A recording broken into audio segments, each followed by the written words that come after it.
Hey guys, and welcome to Petrol and to this week's Midweek 180.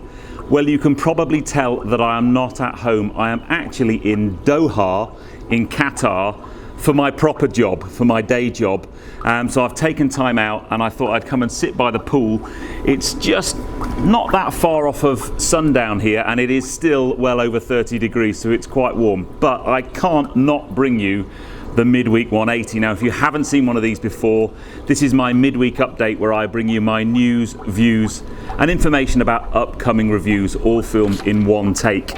I'm going to put 180 seconds in the bottom left hand corner of your screen, and that's about it really, a very simple format. So without further ado, let's get cracking with this week's Midweek 180. I shall start my timer.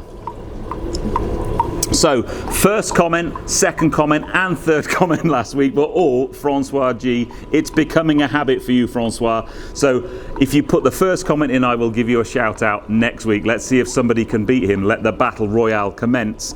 Where are you and what are you doing is actually a good friend of mine, Andy Fellows. He was in Singapore having just completed the purchase of something very, very special, which hopefully will be starring on Petrol next year. That's all I'm saying for now, but it is bonkersly amazingly good, so that should be good. Last week's question was all about the most massively depreciating car, and we had some quite interesting suggestions, and they were all things like big Range Rovers and supercars. I found a What Car report from the UK which listed the 10 most badly depreciating cars. I will give you the top 3, you won't guess them. Number 3, the Alfa Romeo Mito, 16 grand list price.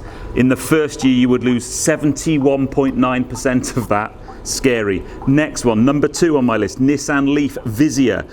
First year you would spend £26,000, you would lose 72.1% of that. And the worst one, number 1, worst depreciating car, the Renault Zoe. So number 1 and number 2, both electric cars. The e-Dynamic Nav Quick Charge, 29 grand, and you would lose 77.6% of that in the first year. Very scary. So if this week's question was about the worst depreciating cars, the logical thing is to do is say, okay, any suggestions for what you think the fastest appreciating car is currently on sale today? I have no idea what that's going to be. Put them in the list below. No F1 this week, but I thought I had to give a big shout out to Brendan Hartley for securing the World Endurance Championships, World Championship this year, or this weekend just gone, and Porsche for winning the manufacturer's crown for the 3rd year in a row. Very spectacular. They will be sadly missed.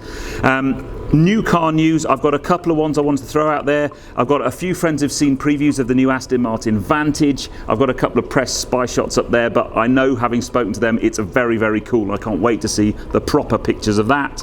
Had to put this up. This is the Lamborghini Terzo Milano, or Miliano, I guess that might be how you say it. It's released at an MIT show as a kind of if you like, a concept of what an all-electric Lamborghini would be. I mean, how low is that thing? It's got some really cool things in terms of it's not running off of traditional batteries and so on, but very, very cool car. This one, the Alfa Romeo Stelvio Quadrifoglio, 510 bhp, twin turbo, 2.9 litre V6 petrol engine, superb looking thing. And also had to mention the Koenigsegg Agera RS, breaking the two-way average speed record, 277.9 miles an hour. Will a car break the 300 mile an hour barrier? I think the limit's likely to be tyres, I would suggest, and I am just about to run out of time. That leaves me with very, very briefly to tell you about my video for this Friday. It's one I shot a while ago actually. This week's Friday at 6 video is the Alfa Romeo Giulia Speciale.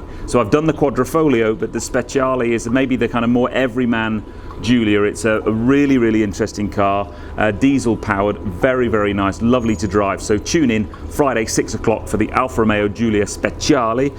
But I am now going to go and try and edit this video and get it live for you, so it goes up live on Wednesday.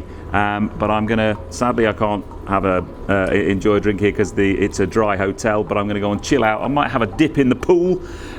Next week's Midweek 180 I will be bringing you from another fine destination, one that's not millions of miles, thousands of miles from my home. But tune in at Friday, 6 o'clock for the Alfa Romeo. I will see you on the next video. If you've liked this, don't forget, give me a thumbs up. Comments below are always welcome.